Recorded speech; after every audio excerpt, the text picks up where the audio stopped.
All right, let's just get right into it. Welcome to The Explainer. Today we are looking at this massive, viral trend that is completely flipping the script on how we save money. And look, we're talking about a strategy that doesn't require any complex spreadsheets, you don't need a fancy finance degree, and you definitely don't need to hunt for obscure credit card points. Instead, it relies on one single, incredibly powerful word. It's a money-saving revolution called loud budgeting, and it's literally helping young people save a small fortune every single year without feeling completely miserable about it.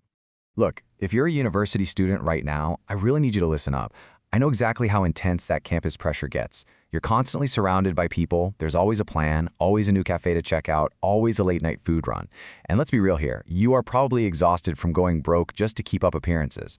It feels like this constant tug of war, right? Between wanting to hang out with your friends and staring at your bank balance with pure dread.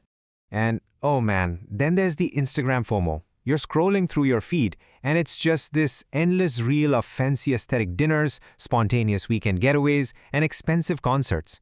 You feel that immediate bang in your chest. You know, the fear of missing out, the pressure to just swipe your UPI one more time, and of course, the guilt of saying no.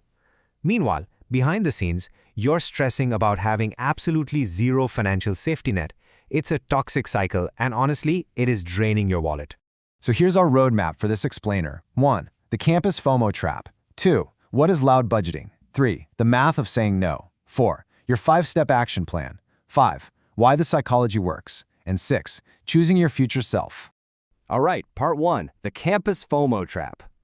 Let's figure out why exactly really smart students consistently blow their budgets month after month. The core truth of our social lives is that peer pressure is hands down the #1 reason people completely blow their budget. It's not inflation, it's not bad math, it's your friends. When you're quietly trying to save money, you're terrified of being labeled the boring friend or the cheap friend. You just don't want to be left out of the group chat's inside jokes that happen at that expensive restaurant. So what do? You say yes, even when you absolutely know you shouldn't. Moving on to part 2. What exactly is loud budgeting? So this is the brilliant, kinda counterintuitive solution to that exact peer pressure. Loud budgeting is incredibly simple, but so powerful. It means openly stating your financial goals and your budget limits to your friends and family, rather than quietly hiding your stress. Instead of making up some excuse about being busy, you just say, hey, I can't go out to dinner tonight, I'm saving for my emergency fund. Or, I'm not buying those concert tickets, I'm investing for my future. You take the word no and you turn it into your absolute sharpest, most powerful financial tool. You aren't being boring, you are being vocal about your priorities. Part 3, the math of saying no. Okay, let's look at the numbers, because this is where the strategy turns from a cool little social hack into an absolute financial superpower. Just 167 rupees a day. Think about that for a second. That is literally less than a single Zomato order. It's a daily coffee and a pastry, but if you just say a loud and proud no to skipping 3 restaurant dinners a month, you can save around 5,000 rupees. That breaks down to that tiny 167 a day. Over a year, that's 60,000 saved. Over 10 years, that is 6 lakhs. And by the way, that is before we even factor in a single rupee of interest.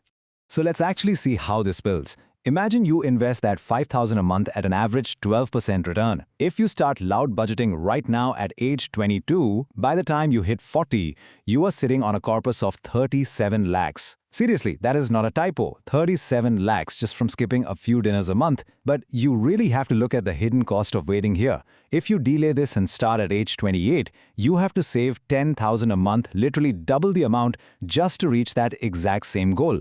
Wait until you're 30 and you need to scrape together 13,000 a month. The math severely punishes hesitation, guys. Part 4, your 5-step action plan.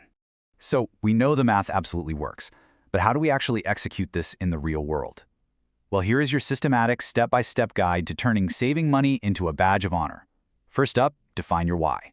Be really specific. Are you saving for a deposit on a flat? An emergency fund so you never have to ask your parents for money again? Second, say it out loud. Tell your campus friends, hey, I'm on a budget and I'm proud of it. We'll talk about step 3 in just a second.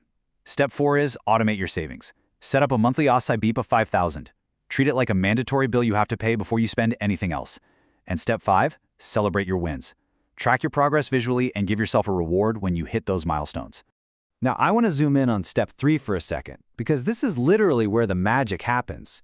You need a script for when that peer pressure actually hits. When the group chat is buzzing with a plan you know you can't afford, here is exactly what you type. I'd love to, but I'm saving 5,000 a month this year. How about we do something cheaper? See that? You offer an alternative. And if someone judges you or calls you cheap, you just smile and remember that you'll be the one laughing all the way to the bank with a 37 lakh portfolio in a few years, while they might be the ones asking to borrow money. Part 5. Why the psychology works. Because loud budgeting isn't just some fleeting internet trend. It's actually rooted in hardcore behavioral science. 3 distinct psychological effects take over when you do this. First is the commitment effect. Science literally shows that people who publicly commit to their goals are 65% more likely to achieve them. It creates this positive social pressure. Second, the reversal of peer pressure. By telling your friends you're saving, they actually stop pressuring you to spend. You make the peer pressure work for you. And third, the I'm in control effect. Saying no confidently feels incredibly empowering. You stop feeling deprived and you start feeling deeply strategic. Get this, surveys have actually found that people who openly discuss their financial goals save 25% more than those who keep them totally private. 25%! By just opening your mouth and being honest, you are instantly boosting your savings rate. It's creating this amazing community of young people who support each other's financial freedom, and they're competing to save rather than competing to spend. And finally, Part 6. Choosing your future self. This right here is the ultimate payoff. This is the choice you are making every single weekend. Temporary campus pleasure versus long-term financial freedom. It is the fleeting joy of a loud, expensive night out that you'll probably forget in a month, weighed against the massive, life-altering choices that 37 lakhs will give you at age 40. What would you do with that money? Buy a home? Quit a toxic job? Travel the world? That is what loud budgeting is really offering you.